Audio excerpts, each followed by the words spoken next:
ये है ताज media group और आप देख रहे हैं ताज न्यूज, आईना सच का। Keeping items. Now would be an excellent time to silence your cell phones, please. You'll find cards on your seat. So if you have any questions for the speaker today, please send them forward, and they'll be collected by Cecily. I'm going to ask as many questions as possible, but please write legibly because I can't ask what I can't read. All right? All right. So, good afternoon. Welcome to our headliners Newsmaker at the National Press Club, where news happens. I'm Poonam Sharma, Secretary of the National Press Club and founder and editor of Global StratView. As we know, 2024 is a pivotal year for elections, with more than 60 nations that have headed to the polls or are heading to the polls. Among these, India held the largest election in history from April to June, with 950 million voters who participated over 7 phases to elect their new government. Our distinguished guest today, Rahul Gandhi, the leader of opposition in India's parliament, is no stranger to this stage, as this is his second time addressing the National Press Club. When he joined us in June 2023, he had been disqualified from the Indian Parliament, a decision that was later overturned by the Supreme Court ruling in August of that year. In this year's historic elections, Mr. Gandhi was re-elected to his seat in Wayanad in the southern Indian state of Kerala. Raebareli, not Wayanad. No, but you did win from Wayanad, and also won in Raebareli, located in the northern Indian state of Uttar Pradesh. As the leader of the opposition in India's parliament, Mr. Gandhi heads the Indian National Development Inclusive Alliance, a coalition of opposition parties that holds 234 seats, just 30 short of a majority. He's a vocal critic of Indian Prime Minister Narendra Modi. Mr. Gandhi entered politics in 2004 and has been a key figure in India's political landscape. Today he joins us to share his thoughts on the future of Indian democracy, freedom of speech, and pathways toward sustainable and inclusive growth. Please join me in giving a warm National Press Club welcome to Mr. Rahul Gandhi. Thank you.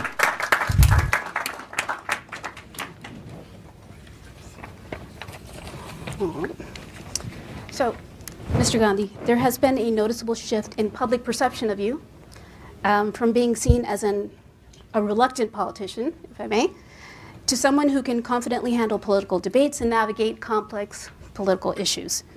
With the resurgence of Congress in the northern Indian state of Uttar Pradesh and a more open approach to working with regional parties, how do you view your personal and political transformation, and what factors have contributed to this change? No, I wouldn't call it.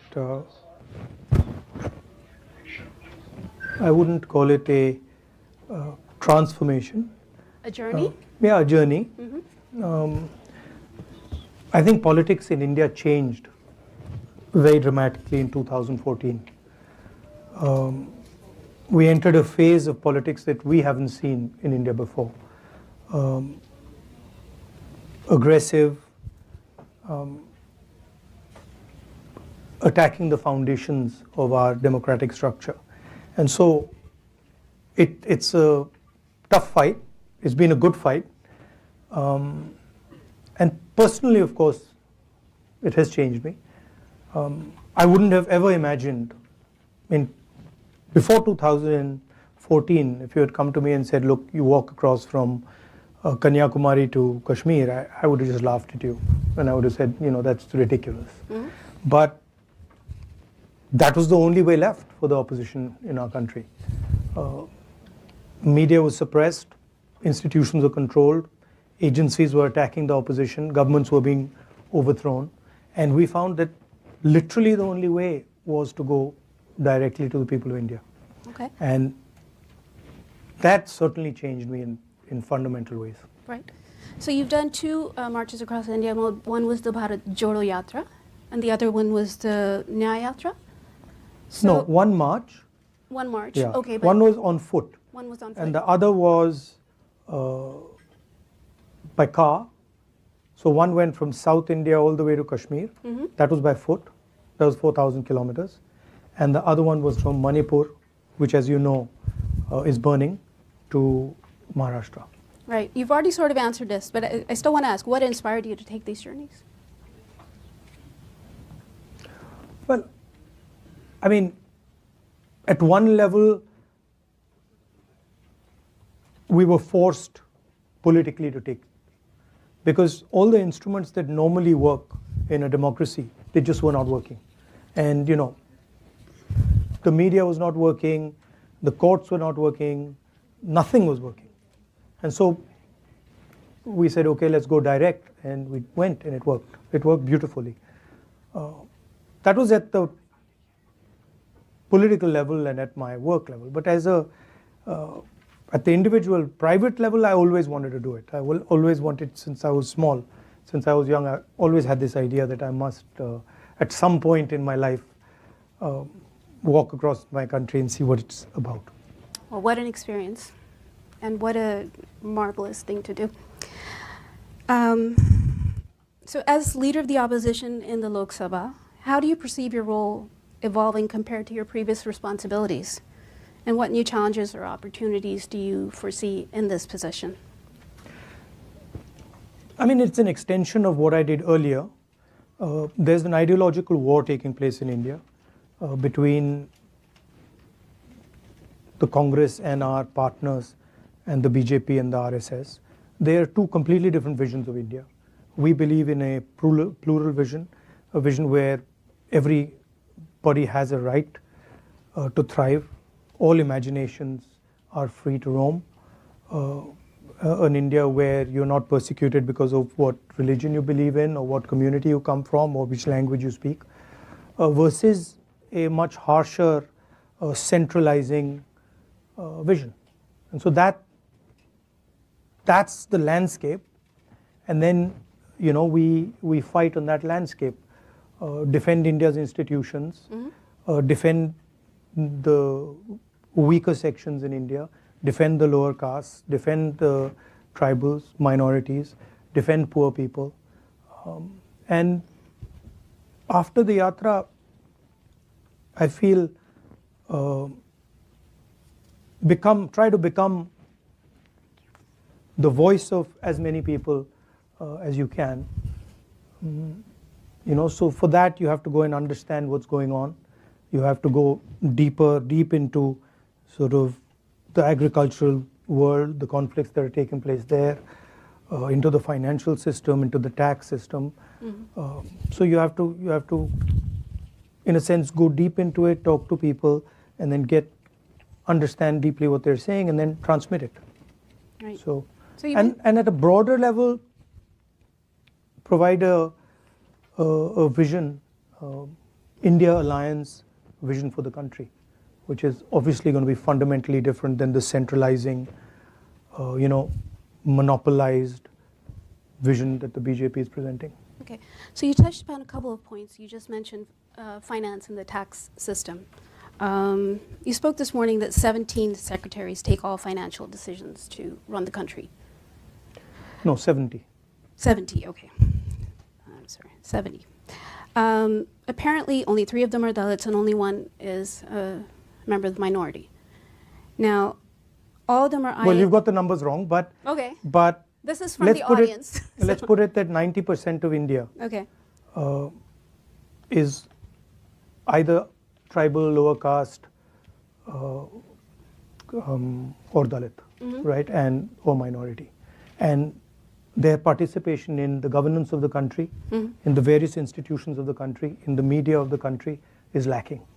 And so what we propose is a survey to make transparent the reality of how power is shared in India. The Caste Census. The Caste Census. Okay.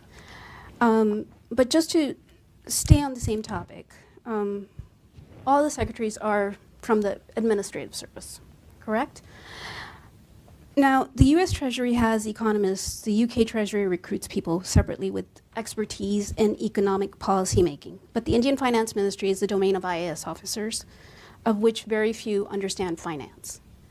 Will you professionalize the Finance Ministry, liberate it from IAS officers who criticize it, and appoint a Dalit scholar like B.R. Ambedkar as No, I think that, look, the problem is much broader than that, okay? The problem is about participation of weaker sections of lower castes, in particular Dalits, across the board, right? So I'll shock you by saying that if you were to look at the top 200 corporates in India, and you were to look at their management teams, and you were to look at their CEOs, you wouldn't find anybody from the lower castes, right? You'd find only people from the upper castes. Same with the Indian media. If you look at media, you'd find that it's the preserve of upper castes. You look at the influencers on social media, you look at the big columnists, you look at the people who control the media infrastructure. Again, it's the same issue, right? So there is a very small percentage of India which is controlling the entire infrastructure. What you're proposing doesn't actually solve that problem. No, not proposing, I'm just asking. Yeah, what you're asking doesn't actually solve that problem. That problem is a much broader problem, and it's the first step in understanding that problem is actually in understanding what the reality is. So what is the participation of lower castes, of tribals, of Dalits in, for example, the corporate world? What is the participation in the media? What is the participation in our bureaucracy? The point I made about the secretaries is that if you look at the Indian government, 70 secretaries basically determine the direction of it, right? And I made this point again and again in the election that 90% of India doesn't have representation among those people. Okay, right? just as a follow-up, a lot of government posts are lying vacant, and many government agencies are actually hiring people through contract and not as direct hires. Exactly. So then how can you ensure? Well, we propose to change that. You propose to change So in that? our manifesto, we're very clear that this idea of contractual labor, we don't accept it. We're going to change it. Right, and many agencies are doing that to also reduce their overhead because of government expenditure. Yes, but that's true. Some of that is happening, but a huge part of it is happening to basically exclude people from lower castes. Because when you look at who are the contractors, they're not lower caste people, right? So the question for me and for the India Alliance is India fair? And we've been now independent for many years. How far have we got? We have a constitution that says India needs to be a fair country. One man, one vote, equal participation for all castes. But as an idea, caste is outlawed. And then when you look at the structure, the idea is very much there. So the first thing we want to understand is what is the extent to this? And that's literally getting data. It's the 21st century. Everybody talks about data. We want data on fairness in India. All right. And once we get data on fairness in India, then we can make policy proposals to correct it. Right.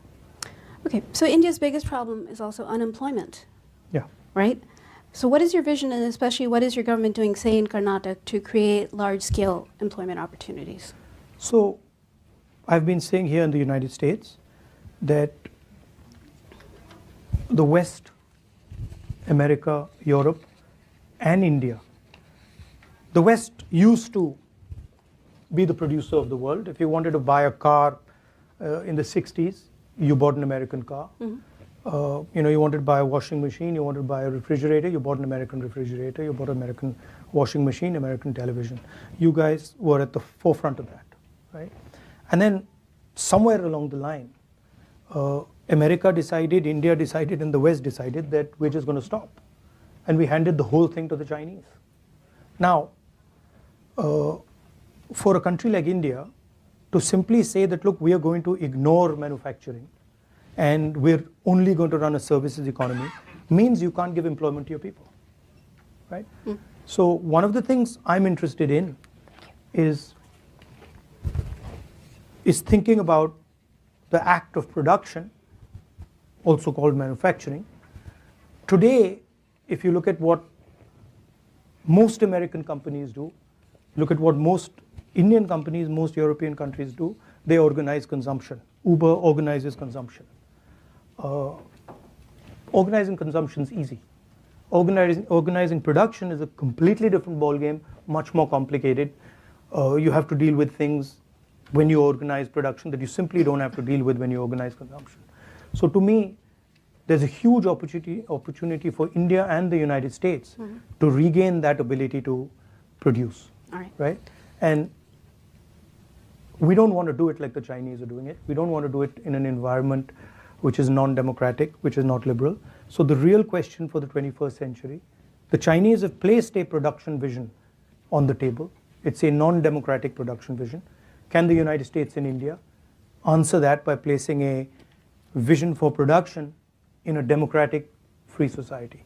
Okay. And I think that's where a lot of answers lie. All right. Now, to complete, we have a government in Karnataka, we have a government in Telangana, and what we are doing is there are multiple different areas. Each area in India has its own speciality of production, right? If you go to pretty much any district, Bellary in Karnataka has a very deep textile industry which has been destroyed. So we are looking at these pockets of excellence and then trying to bring modern technology, financial support to build them. So the vision would be more of a decentralized production system. Unlike China, which is huge factories, we would be thinking about smaller and small medium businesses and embedding modern technology into that. We're testing some of these ideas in Karnataka and Telangana. Right, and then you'll roll it out to... That's generally how we operate. Okay. All right, so while we touched upon India and the U.S., the India-U.S. nuclear deal led by Prime Minister Manmohan Singh was a landmark step in India-U.S. bilateral relations. What do you see as the long-term prospects for India-U.S. relations, especially in terms of strategic partnerships? You've touched upon it a little bit, but if you could elaborate. So there are two elements.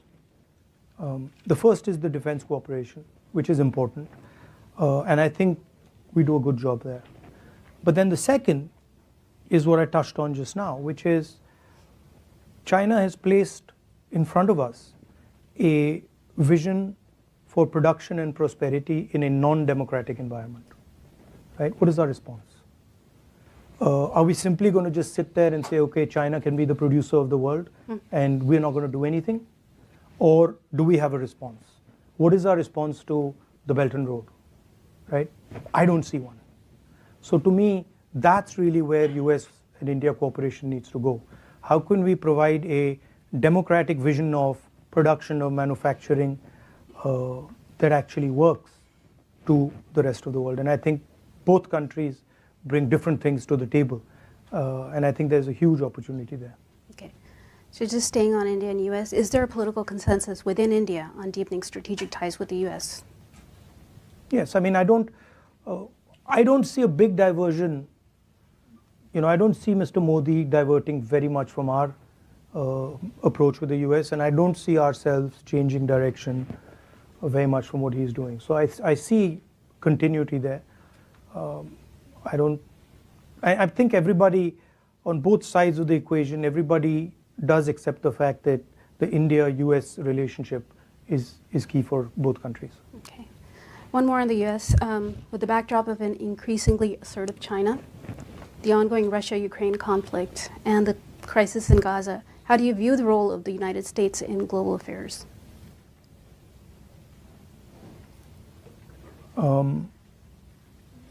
I think you're a very powerful democracy. You believe in certain ideas on freedom, on democratic participation, and I think that's important for the world. I don't like a world where democracy were to disappear, were to weaken, right? So I think there you have a very important role to play. But standing on this side, I see challenges coming that, frankly, you've not faced before. And I don't think it's going to be that easy. The central question is, how do you challenge China on production and value addition, right? China's strength comes from that. Yes, China has a strong military, but the military strength comes from that ability to produce. It comes from Americans buying Chinese product. It comes from Indians buying Chinese product. And what are you going to do about it? Because we can't carry on this trajectory. Certainly I can talk for India. We simply cannot go forward without building a manufacturing base, without involving large numbers of our people, creating jobs for them. So for us, it's, we're not a Singapore where we can say, oh, now we'll do services and everything will be fine. We can't do it. We have over 1 billion people, and we have to give them an answer. And that answer can only come from production. Okay. One on national security. With India facing complex security challenges, particularly along its external borders, with 2 hostile nuclear-armed neighbors, as seen in incidents like Galwan in 2020, what's your perspective on ensuring a comprehensive national security policy? How should India navigate this volatile geopolitical environment? And you've spoken about very carefully. You've spoken about the Ladakh border without before. making too many mistakes. No, I think, look, the world is changing. There's a huge increase in China's power. China is our neighbor. We have a relationship with the United States. So we are right in the middle of all this geopolitical change. And so we have to have a long-term vision, strategic vision, and it shouldn't be one tactical move after another tactical move. It should be, okay, this is how we're thinking about it for the long term. This is the basic foundation, and we're going to walk on this path. I think the central elements of that, from our perspective, have to be the democratic idea. Have to be the central ideas that our freedom fighters, and Mahatma Gandhi and others fought for, which is peace, non-violence, cooperation, harmony. All right, but it's difficult to do with an aggressive neighbor. Yeah, but India's pretty smart at doing these type of things. I mean, we can maneuver. I'm confident about that. But it's important that to do this properly, you have to have a very good sense of who you are and what your own nature is. Right. And that's where I don't agree with the current dispensation. When you imagine yourself to be something you're not, that's when the problems come, right? India is a very plural country. India is an open country. India is not one idea. India is multiple ideas. And when you imagine yourself to be something you're not, that's when all your strategic problems start. Okay. So I've just gotten a bunch. I mean, we are weakening our biggest asset, right? Our biggest strategic asset, India's biggest strategic asset, which is our democracy, which is just not India's asset, it is the world's asset, because it's so big, it's a global public good. It's being attacked in India, right? And that is the foundation, that's the foundation of all our strategic imperatives. Right. So you say, democracy is being attacked, and I've had this conversation with Mr. Pitroda, that the Indian voter is very resilient and very knowledgeable. It's not, and if you see the election results, does it give you more hope for democracy in India? Yeah, it does. Look, but Okay. It's not good enough to say that the Indian voter is resilient and knowledgeable, because the Indian voter is informed by a whole set of structures, right? So if we don't have a level playing field, the voter might be very knowledgeable and and resilient. It doesn't really matter. We fought an election with our bank accounts frozen, right? Now, I don't know. I don't know any democracy where that's happened. Maybe, that type of thing happens in Syria or used to happen in Iraq. but we literally sat during our election and spoke to our treasurer, and he says, well, we have no money, right? Now, you can have a resilient voter. You still need to run campaigns, you still need to have conversations, you still need to have meetings, right? I've got 20 plus cases with me. I'm the only person in Indian history to get a prison sentence for defamation, right? We have a chief minister who's in jail right now. So, I mean, one way of saying it is, yes, the Indian voter is very resilient, and you know, he stands like a rock. Absolutely, he does. But the Indian voter requires an architecture to work on, which is not there. But would you say that Indian democracy is resilient and it can't be broken? Well, I can say to you that Indian democracy for the last 10 years was broken. But it's on an upward trajectory. It's fighting back, but it was broken. I have seen the government of Maharashtra just being taken away from us. So I've seen it with my own eyes. I've watched it as our legislators have been bought and hooked off and suddenly became BJP legislators. So Indian democracy has been under attack, has been very badly weakened, and now it's fighting back. And I'm confident that it will fight back. Okay. You know, U.S. is scheduled for elections very, very soon. How do you think Trump and Harris will differ on India policy? And do you think one is better for India? I don't think they'll differ very much on India policy. I don't know. You don't? I think there's, on both sides, there's basic acceptance of the relationship between these two countries. So I don't think we'll differ very much from Mr. Modi on this issue. Mm-hmm. And I don't think the Democrats or the Republicans will differ very much. I might be completely wrong. Okay. Okay. Certainly on the fundamental idea that India is a partner, I don't think there'll be any disagreement. Another one from the audience. Does the Congress Party believe that the caste census is the antidote to the BJP RSS Hindutva politics? And is the Congress acknowledging the way forward is a revival of the Mandal Kamandal discourse? No, I don't think we see it as anything to do with the BJP's policies. The Congress Party has always, right from even before independence, we've always fought for the idea that India should be a fair country. The idea that all India's citizens should be treated the same way. And so we feel very strongly that there is a very, very deep problem of participation. And we're going to address that problem. I don't see it as a Mandal versus Kamandal issue. And what we're saying is different than the idea of only reservations. What we're saying is we want a comprehensive understanding first of what's going on, and then we're going to apply a series of policies to correct it, reservation being one of them.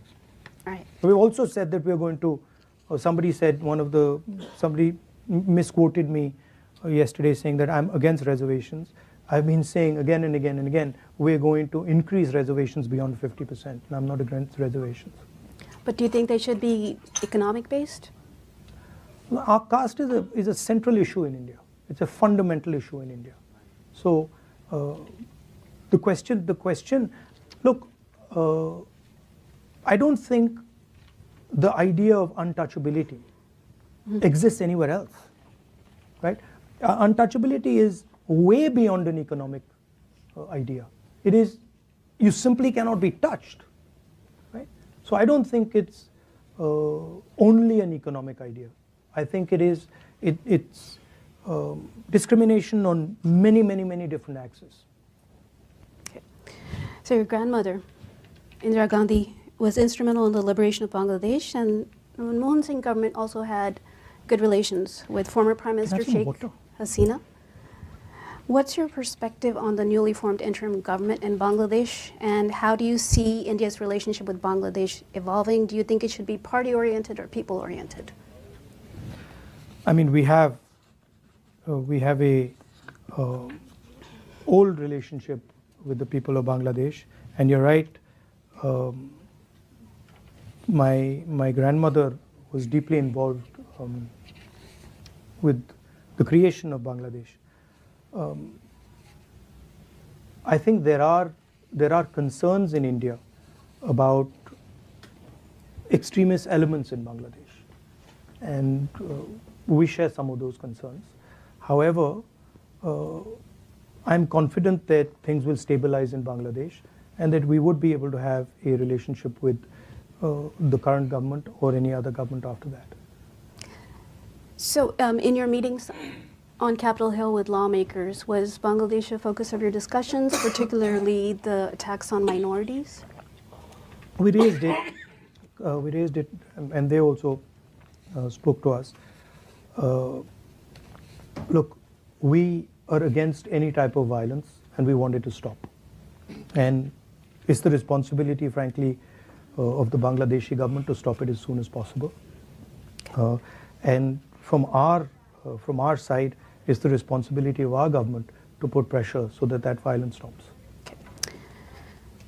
Some observers say the U.S. should exert more pressure on Prime Minister Modi, but others say external pressure makes little difference. What is your view, and what do you think the U.S. posture should be toward India today? Pressure on what? On Mr. Modi? About what? About whatever the criticisms are against Mr. What are they? You know better. No, I'm asking. I don't. What are the criticisms?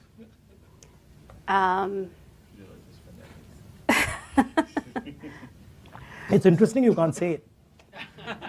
I don't want to say it. Yeah, it's interesting you don't want to say it. Democratic. I mean, we're supposed to have a freewheeling, free press conversation, but you don't want to say it. That's interesting to me. Democratic backsliding, persecution of minorities. Yeah, look. Freedom of press. The fight for democracy in India is an Indian fight. It's, with all due respect, it's nothing to do with anybody else. It's our problem, and we'll take care of it. We'll fight, and we will make sure that that democracy is secure. However, it's important to understand that Indian democracy is more than just any normal democracy because of its size. And if you're talking about a democratic vision of the world, then Indian democracy has a large space in that vision. So I think it's important that the world sees Indian democracy as an asset, not just for India but for the rest of the world. Advising the United States on how they should deal with Mr. Modi is not my preserve. It's not my space. All right. Yeah. Okay. So how do you see relations with Pakistan? Is the Kashmir issue holding the two nuclear nations back? No, Pakistan's instigation of terrorism in our country is holding the two countries back. We are not going to accept Pakistan carrying out terror acts in our country. We're just not going to accept it. Okay. And until they keep doing that, there's going to be problems between us. Okay.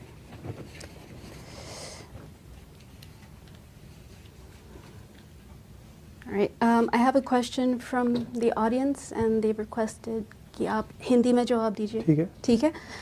सवाल मैं English में पूछती हूँ. What is your stand on the Supreme Court judgment on subcategorization of the SC/ST reservation? Experts say it is unconstitutional. इसके बारे में हमारी party में चर्चा चल रही है और हमने 2-3 ग्रुप्स बैठा रखे हैं जिस पे हमारी ये चर्चा चल रही है. अभी चर्चा जारी है. I'll translate in English just so that everybody understands. She asked me about a particular judgment given by the Supreme Court, and it's a relatively complex judgment, so we have a internal group that is discussing the judgment, and so I told her that discussion is ongoing. We are discussing with experts within the Dalit community and also within our party and other parties, so that's an ongoing discussion. All right. Sorry, so many questions. Well, yeah. All right. Huh? I do, and I'm not going to be able to get to all of them, but I did want to ask one. So Prime Minister Indira Gandhi is often seen as a defining figure in global women's political leadership, setting a precedent for a strong, decisive leadership at a time when few women held such roles, particularly in dealing with hostile neighbors. Given her legacy, how do you view the current state of women's leadership in global and Indian politics? And what lessons can be drawn from her approach in managing complex geopolitical challenges? I generally think women are better in positions of leadership than men. That's my position. I think they tend to be more sensitive, tend to have a longer term perspective. And so the more women in politics, the more women in business, the better it is. Okay. And we've been pushing that along quite aggressively in the Congress party and also in our political system. We did the entire Panchayati Raj Act, gave reservations to women, and then we were pushing the idea of reservations for women in Vidhan Sabhas and Lok Sabhas. Okay. So I'm a believer. I'm glad to hear. India has been standing with Israel recently on the Middle East. This is from the audience. How would you change that? No, I think what happened on the 7th of October was absolutely wrong. But I also think what Israel did and is doing, bombing innocent civilians, killing women and children, is absolutely wrong and should not be allowed to continue. I'm against violence of any kind. And certainly the scale of violence that Israel is deploying, the way it's deploying that violence, I don't agree with it. Do you think under Modi... And I actually think it's harming Israel. It's harming Israel more than it's helping them. Do you think under Modi that India has managed the US-China competition well? Well, if you call having Chinese troops in 4,000 square kilometers of our territory handling something well, then maybe. We've got Chinese troops occupying land the size of Delhi in Ladakh. I think that's a disaster. Media doesn't like to write about it. How would America react if, a neighbor occupied 4,000 square kilometers of your territory? Would any president be able to get away with saying that he's handled that well? So I don't think Mr. Modi's handled China well at all. I think there's no reason Chinese troops should be sitting in our territory. Okay. So before I move on to the final question,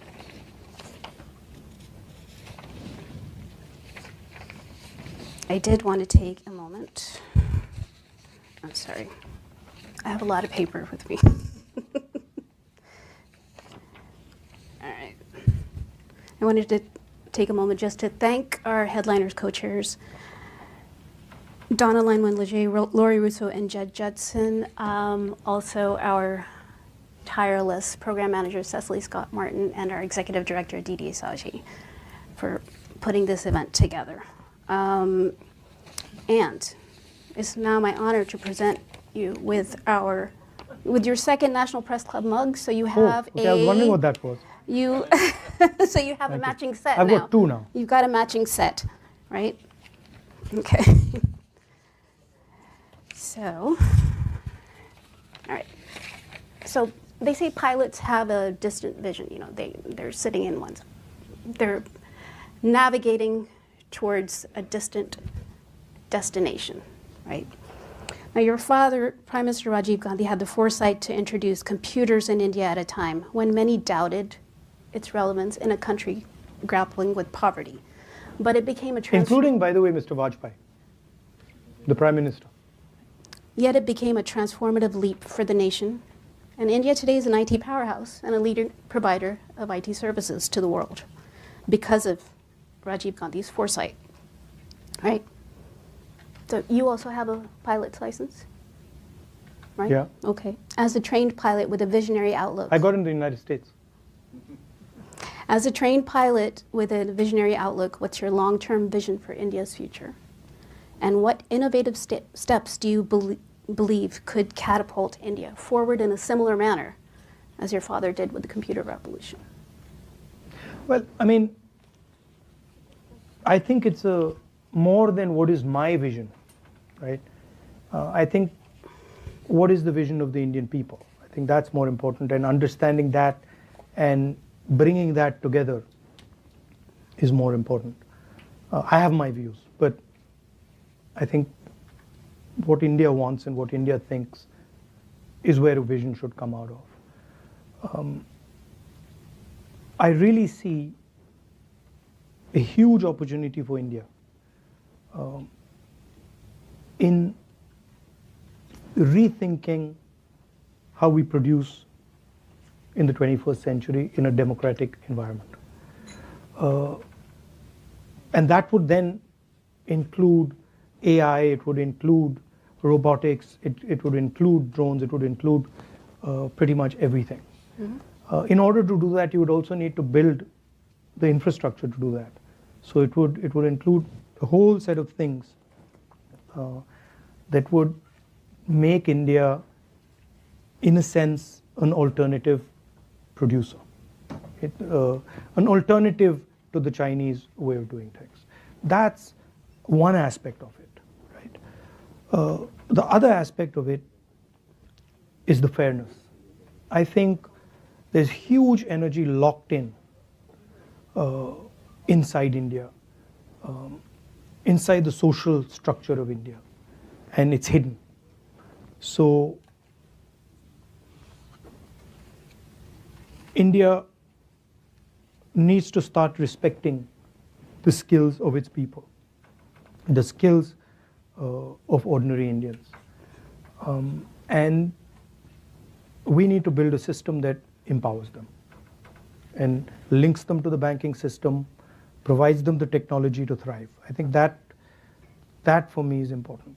And the idea of caste, the idea of unfairness, the idea that you have two business people who control the entire Indian business system.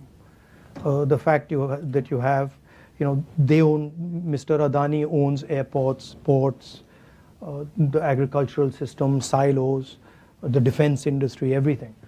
This is causing a lot of damage to India's productivity. So thinking about these things and making India a fairer place. If you ask me how would you define success, if I could make India even slightly fairer, I would say I have been quite successful. And at another level, where I think we've been successful already, is fighting the idea of anger and hatred. The fact that our opposition, the RSS and the BJP, divide India, make one religion fight with another religion, spread hatred, spread anger, and providing an antidote to that. Introducing the word love into the conversation, which we did in the Bharat Jodo Yatra, and we did very successfully. I think that's a very powerful step. And so pushing that further, deepening that, ideas of respect, humility, affection for all religions, I think that is something that we're going to push. And it's worked. I mean, we can see even the effect on our Prime Minister was phenomenal.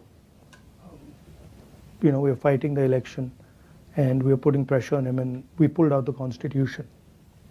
We used to earlier say that he's attacking the institutions, he's attacking the courts, he's attacking the media space, and somehow it was not connecting.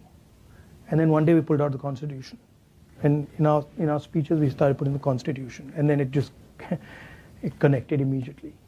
And we then realized that Indian people are not going to allow their Constitution to be torn to pieces. And it was quite a beautiful thing, because as we went forward in this election, suddenly we were watching the Prime Minister and we could see that the pressure was beginning to tell, and then at some point he just said, I'm non-biological. I talk directly to God. And so the illusion was broken in a sense. Here's a Prime Minister of a modern country in the 21st century telling people that I speak to God. I'm different than everybody else. You are biological people. I'm a non-biological person. And I have a direct link to God. And that for us was game over. We knew that we had defeated the Prime Minister, right? And then the beautiful thing was, the first thing he did when he walked in to the Lok Sabha, and he was sworn in, he took the Constitution of India and he placed it in his head. So it was an interesting paradox. On one hand, he's destroying the Constitution, he's attacking the democratic structure, and then the Indian people have forced him to put it in his head. So that's India for you. That's Indian democracy for you. Yeah. Right. Well, Thank you. Mr. Gandhi, it's been a pleasure. Pandit Jawaharlal Nehru spoke at the press club, late Indira Gandhi and Rajiv Gandhi, and you've spoken here twice. Yeah. So thank you. Always a Thank you. pleasure to have you Thank here. you. Thank you very much.